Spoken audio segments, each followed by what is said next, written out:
Polda Metro Jaya terus mengusut temuan ratusan senapan angin atau airsoft gun di sekolah swasta Jakarta Selatan. Dalam waktu dekat, polisi akan memanggil pihak importir untuk memastikan legalitas masuknya barang tersebut ke Indonesia. Dan jika nantinya ditemukan ketidaksesuaian, maka kasus ini akan dikategorikan sebagai tindak pidana penyelundupan. Kita sudah mengetahui bahwa PT LKP dengan inisial adalah saudara IWD. Nah, untuk mengetahui impor dari negara mana, kami lagi mengatur untuk menjadwalkan pemanggilan terhadap saudara IWD di minggu depan. Nanti setelah pemeriksaan akan tahu kapan importnya, tujuannya untuk apa, berapa banyak. Apabila impor itu sesuai dengan manifest, artinya ini secara resmi. Tetapi di luar manifest artinya ada penyelundupan. Ada dua klaster yang berbeda yang akan didalami. Dunia pendidikan kembali digegerkan oleh temuan mengejutkan yang terjadi di sebuah yayasan sekolah swasta di kawasan Pondok Pinang, Kebayoran Lama. Ditemukan ratusan senjata yang tersembunyi di dalam sebuah ruangan. Lantas bagaimana kronologi awalnya pemirsa, kemudian hingga senjata-senjata ini ditemukan, bahkan sampai ada narkoba dan juga VCD porno juga yang akhirnya ditemukan dalam penggeledahan. Kita lihat secara kronologinya pemirsa, yang mana temuan ini sudah ada pada saat tanggal 10 hingga 11 Juli 2026, di mana pada saat itu pengurus yayasan membuka ruangan yang sudah lama terkunci untuk digunakan kembali sebagai fasilitas belajar. Dan kemudian saat ruangan dibuka, kemudian ditemukan tumpukan barang yang berisi ratusan senjata. Dan kemudian ratusan senjata atau temuan ini akhirnya dilaporkan pemirsa ke Polres Metro Jakarta Selatan. Dan kemudian pada tanggal 5 Agustus 2026 akhirnya ruangan yang lain pemirsa itu dibuka lagi dan ditemukan lagi ada tambahan senjata di situ yang kemudian juga dilaporkan ke pihak kepolisian.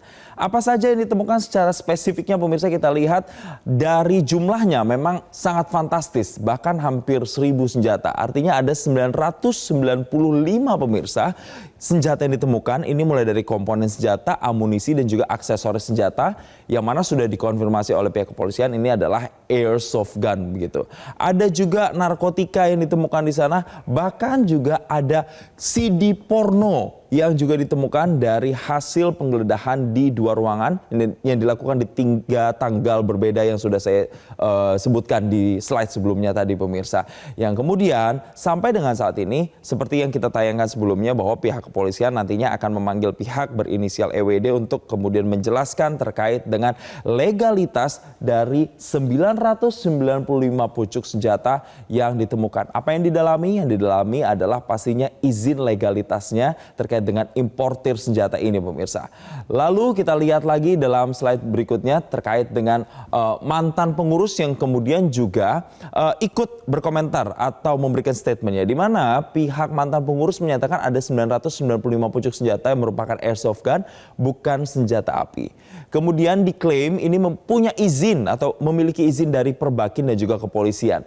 Bahkan kalau kita baca pemirsa, informasi ini beredar, pihak mantan yayasan itu mengatakan sebenarnya memang sudah pernah ada jalinan kerjasama untuk mengadakan ekskul menembak begitu, sehingga airsoft gun atau senjata-senjata yang ditemukan ini tadinya hendak digunakan untuk kegiatan tersebut, namun akhirnya batal.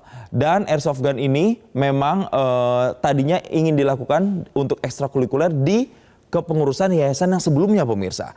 Dan pihak yayasan mengaku sudah tidak menguasai yayasan itu sejak April 2026 karena adanya konflik internal atau sengketa kepengurusannya pemirsa yang terjadi di kepengurusan sekolah tersebut.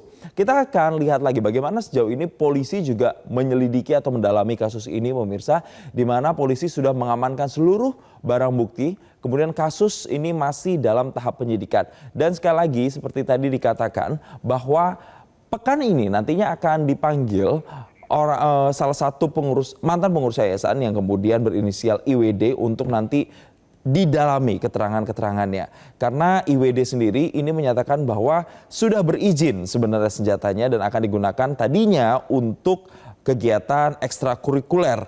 Dan kepemilikan senjata tersebut namanya ternyata ini sudah meninggal dunia sejak tahun 2020 pemirsa. Hal-hal itulah nantinya akan didalami oleh pihak kepolisian dan juga terkait dengan legalitas importir senjata itu. Karena kalau ditemukan ada ketidaksesuaian, maka ini nanti akan berujung pada kasus penyelundupan. Itu yang nanti akan sangat didalami oleh pihak kepolisian. Jelajahi cara baru mendapatkan informasi. Download Metro TV Extend sekarang.